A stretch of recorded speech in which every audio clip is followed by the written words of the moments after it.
Hey y'all. So today we're going to do the third Hou Tian, which is Hou Tian Dun. Okay? Dun is awesome. Tons of applications can come out of it. Shows you a lot about, again, we're talking about the close range nature of Bagua. And I want to dispel kind of a myth that you see when you look at a lot of Hou Tian applications, at least through our perspective. Can't speak for y'all, but there's some things that people try and do that are kind of neat. They don't work. I know I've mentioned this before. I was a bouncer for 20 years. I got to use my Bagua bouncing. There's videos of it, and it's still an active thing for me. So I kind of have a little bit different approach than a lot of people would. And so that combined with our expression of this, I hope is something interesting for you. So, almost tripped. So we have Hou Tian Dun. What do we have? We have here 1, 2, 3. Okay? So we have our bridge, our ask. Okay? Boom. Step. Pull. The pull is dun. Okay? Now, that looks like a long pole. Dun is not a long pole. Dai is a long pole. Okay, that's the fourth road of Hou Tian. So, so when we look at this, talk about this first. Okay, this is a blast where you can ram into somebody. Okay. So here, you can start off this move just by battering somebody with this, okay? It's kind of like Pung. You can even put Pung into this and go into Dun, because this is not Dun. This is just an opening, okay?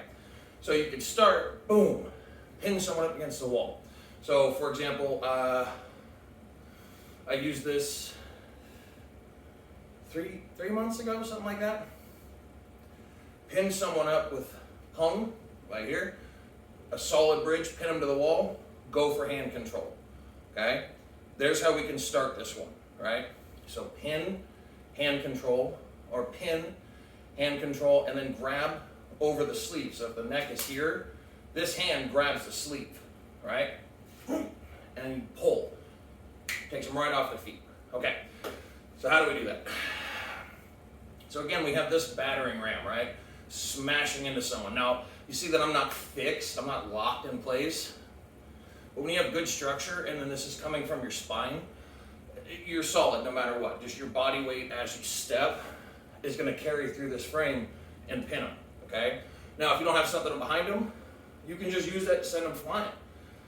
But then we got to feed it into Dun somehow. So, we can start with a lot of openings, but we'll use this one, okay?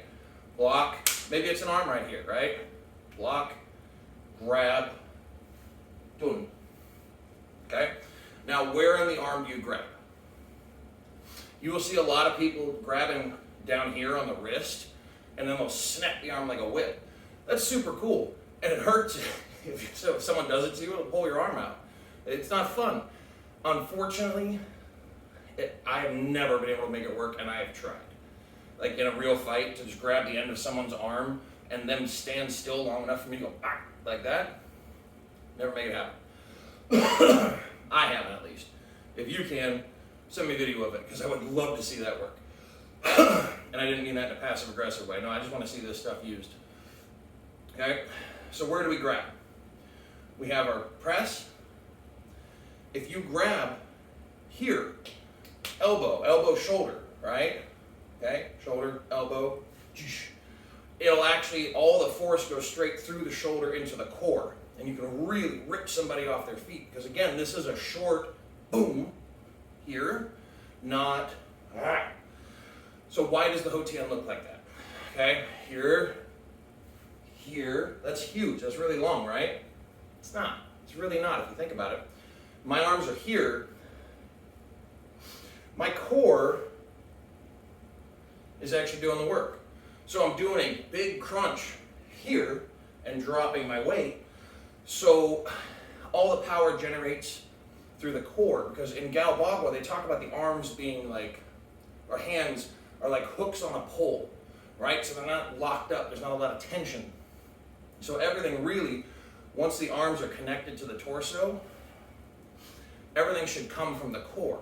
So that's why this is so big. You are pulling and training this whole, transverse movement to pull down and across. Now you see people in the gym doing things like this where they'll do pull downs. Trains the same muscles. It's fantastic, okay?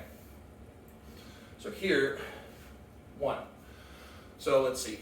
So yeah, you get a hold of the arm between elbow and shoulder, boom, pull. Now, there's a lot of things what you do with it, because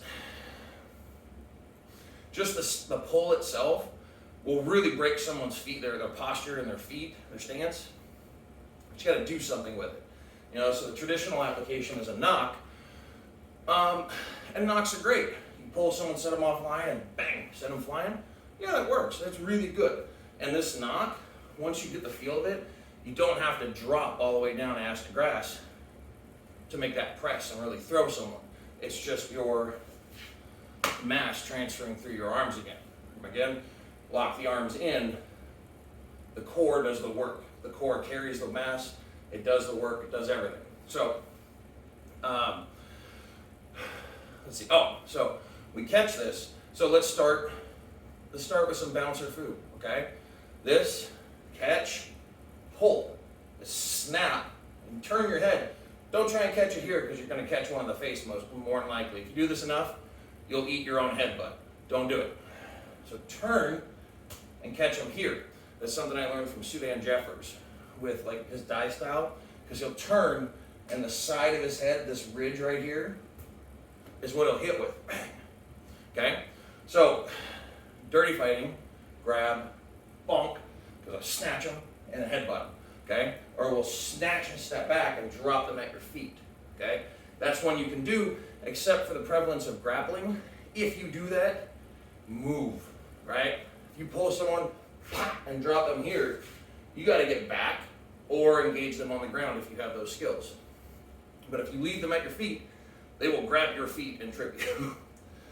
So we have a lot of things you can do with it. You can snap and then hit with an elbow, snap, elbow, snap, uppercut. This here is really going to break their structure. That's really what it is. It's not an offensive move in the sense of it has impact and breaks things. It breaks structure. So if we're here and my arm's caught, another thing, good thing to remember about Dun is use it on as close to the dead angle as possible. So if I have someone here, if someone has my arm and they try and Dun me here, like they'll pull me forward and I'll probably wind up on the ground, but it's a lot of work. But if they Dun here, step back and turn like this, so one here, and you pull them off their dead angle, super easy, baby easy. You can just take them right off their feet. So never forget that whatever your Hou Tian is, try different footwork with it, right?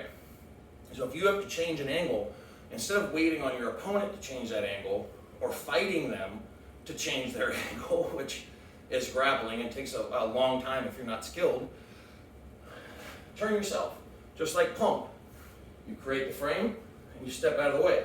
So for Dun, when you get this grip, turn and drop them right on their dead angle. So if we're here, Dun, pull their arm this way, Dun to there. Take them right off their feet and they'll be on the ground, no problem. So Dun's pretty fantastic. Again, it's a short pop, snap, and you really got to get a hold of someone's arm to get that feeling of being able to just kind of relax and drop it. But once you do it, especially if you're fighting someone with a good guard or their defense game is pretty good, Dun is a way of when you enter with strikes, catch it, you can snatch them right off their stance, and then they're yours. So I hope that helps. I hope you have a beautiful day, my friends, and I hope to see you training soon.